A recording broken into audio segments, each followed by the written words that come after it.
Hello बच्चों, कैसे हो आप सब। तो आज फिर से हम एक ट्रिक लेकर आए हैं आप लोगों के लिए, जो कि डाइजेस्टिव सिस्टम से रिलेटेड एंजाइम्स के नामों को आप लोगों को याद करने में हेल्प करेगी।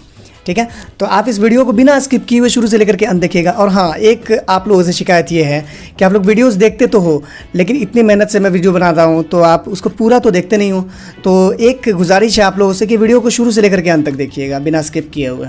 और अगर वीडियो अच्छा लगता है तो एक छोटा सा लाइक दे दीजिएगा। साथ ही साथ चैनल अगर अच्छी लगे तो आप सब्सक्राइब किए बिना तो यहाँ से जाइएगा मत। ठीक है, तो चलिए वीडियो को स्टार्ट करते हैं।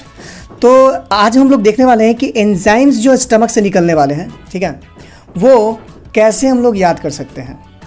तो बेसिकली आपको याद रखना है MRP, मैक्सिमम रिटेल प्राइस। हम लोग जानते हैं कि हर किसी न किसी प्रोडक्ट के ऊपर MRP लिखा हुआ रहता है, तो ये एक बड़ा कॉमन वर्ड है। तो इसको अगर आप याद करते हैं तो इजीली आपको स्टमक में रिलेटेड एंजाइम्स जो है वो याद हो जाएंगे। M से हो गया म्यूकस, R से हो गया रेनिन और P से हो गया पेप्सिन।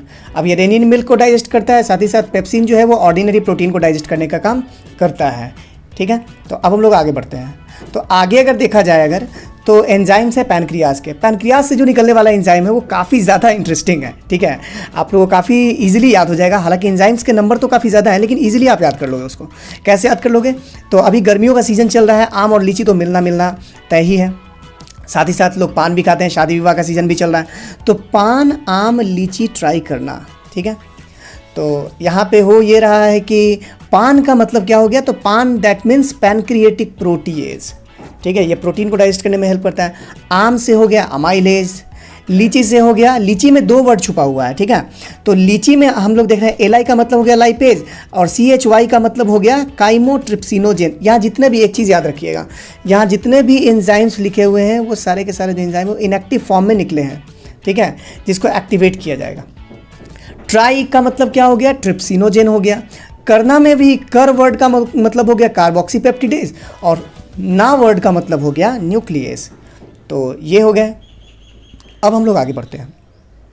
अब देखिए, अब है स्मॉल इंटेस्टाइन की बात। तो स्मॉल इंटेस्टाइन से अक्सर ये क्वेश्चन पूछता है कि स्मॉल इंटेस्टाइन में प्रेजेंट उस ग्लैंड का नाम बताइए जो कि सकस एंटेरिकस को रिलीज करता है।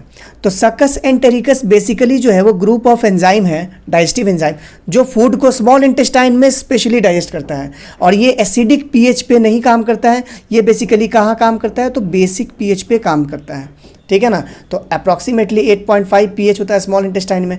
तो सकस एंटेरिकस निकलता कहाँ से है, तो ये निकलता है स्मॉल इंटेस्टाइन के क्रिप्ट ऑफ लाइबरकून से। माफ़ कीजिएगा, यहाँ के की जगह C होगा। तो क्रिप्ट्स ऑफ लाइबरकून जो है उससे ये निकलता है। और आपको निकलने के बाद देखो क्या होता है, स्मॉल इंटेस्टाइन में फूड डाइजेस्ट होता है, फीकल मैटर बाहर आता है और आप उसकी स्मेल तो आप जानती होगी कितना ज़्यादा अच्छा होता है। सॉरी, मजाक कर रहा हूँ। ठीक है, तो स्मेल जो है ये वर्ड आपको याद रखना है, कीवर्ड हो गया ये स्मेल। अब ये जो स्मेल है हम लोग SMELL, स्पेलिंग तो सबको याद रहनी है। तो S का मतलब क्या हो गया दोस्तों, तो S का मतलब हो गया सुक्रेज। पहली बार बहुत सारे वीडियो में हम बता चुके हैं कि जब भी एंजाइम्स का नाम लेते हैं हम लोग लास्ट में ASE लगना ज़रूरी है। ठीक है, ये लगता ही लगता है। ठीक है, मोस्ट ऑफ द एंजाइम्स के केस में। तो यहाँ सुक्रेज है, तो सुक्रेज किसके लिए है, तो सुक्रोज के लिए सुक्रेज का इस्तेमाल किया जाता है। ठीक है, और ये सुक्रोज जो है जैसे ही इसके ऊपर सुक्रेज पड़ेगा तो इसको किस में कन्वर्ट कर देगा बच्चों, तो ये कन्वर्ट कर देगा इसको ग्लूकोज प्लस फ्रक्टोज में। याद रखना है आप लोगों को। ठीक है, नेक्स्ट M से हो गया माल्टेज। अब ये माल्टेज किसको डाइजेस्ट करेगा, तो जैसा एंजाइम वैसा प्रोडक्ट, रिएक्टेंट। ठीक है, ऐसा बोल सकते हैं जैसा रिएक्टेंट वैसा एंजाइम। तो माल्टोज जो है इसको डाइजेस्ट करने के लिए माल्टेज निकल रहा है। ठीक है, तो माल्टोज को माल्टेज किस में कन्वर्ट करेगा, तो ये कन्वर्ट कर देगा 2 ग्लूकोज मॉलिक्यूल्स में।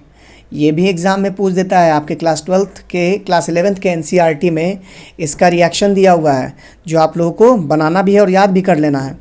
E से हो गया इरेप्सिन, और इरेप्सिन किसको डाइजेस्ट करने में हेल्प करता है, तो पेप्टॉन्स। शायद ये सुना सुना लग रहा है ना। अब ये क्यों सुना सुना लग रहा है ये भी हम बता देते हैं आप लोगों को। स्टमक में याद कीजिए आप लोग कि प्रोटीन का डाइजेशन पढ़े थे, और प्रोटीन का डाइजेशन में बताया गया था कि प्रोटियोजेज और पेप्टॉन्स में ये कन्वर्ट होता है। तो प्रोटियोजेस को डाइजेस्ट करने के लिए तो पैनक्रियाज और स्मॉल इंटेस्टाइन दोनों से एंजाइम निकल रहा है, लेकिन पेप्टॉन्स का क्या होगा भाई, पेप्टॉन्स को भी तो डाइजेस्ट होना है ना। तो पेप्टॉन्स को डाइजेस्ट करने के लिए निकला इरेप्सिन, ठीक है। तो आपको याद रखना है, और ये किस में कन्वर्ट कर देगा इसको, तो अमाइनो एसिड में कन्वर्ट कर देगा। एल से हो गया लैक्टेज, और लैक्टेज पड़ेगा लैक्टोज के ऊपर, और इसको किस में कन्वर्ट कर देगा, तो ये कन्वर्ट कर देगा ग्लूकोज प्लस गैलेक्टोज में, ठीक है। रिएक्शन जो है वो बहुत इंपॉर्टेंट है, याद रखना आप लोगों के लिए, तो इसको याद रखिएगा, उसके बिना आप लोगों का एक भी काम नहीं हो सकता है, ठीक है। एल से लास्ट एल जो है उससे हो गया लिपेज या lipase, what ever it is, ठीक है। लाइपेज, तो लाइपेज किसको डाइजेस्ट करता है, फैट को डाइजेस्ट करता है। फैट को लाइपेज डाइजेस्ट करके किस में कन्वर्ट कर देगा, तो स्मॉलेस्ट कॉम्पोनेंट फैट का होता है क्या, तो ये होता है आपका, बात करें अगर तो यहाँ पे हो जाएगा फैटी एसिड प्लस ग्लिसरॉल। तो ये है कुछ ट्रिक्स, और इस ट्रिक के हेल्प से मैं चाहता हूँ कि आप लोगों को हेल्प करूँ और आप लोगों का टाइम बचाऊँ, ठीक है। तो आप लोग को अगर ये ट्रिक अच्छा लगता है तो एक लाइक बटन दबा दीजिएगा, साथ ही साथ बिना सब्सक्राइब किए हुए आप लोग इस चैनल से मत जाइए, क्योंकि ऐसे ऐसे वीडियोस और भी भरे पड़े हैं मेरे चैनल्स पे, आप उसको भी देख सकते हैं। लिंक्स आपको आई बटन में और एंड स्क्रीन में मिल जाएंगे, ठीक है। तब तक के लिए हम लोग चलते हैं, आप लोग भी खुश रहिए, हम भी खुश रहते हैं। Tata bye bye.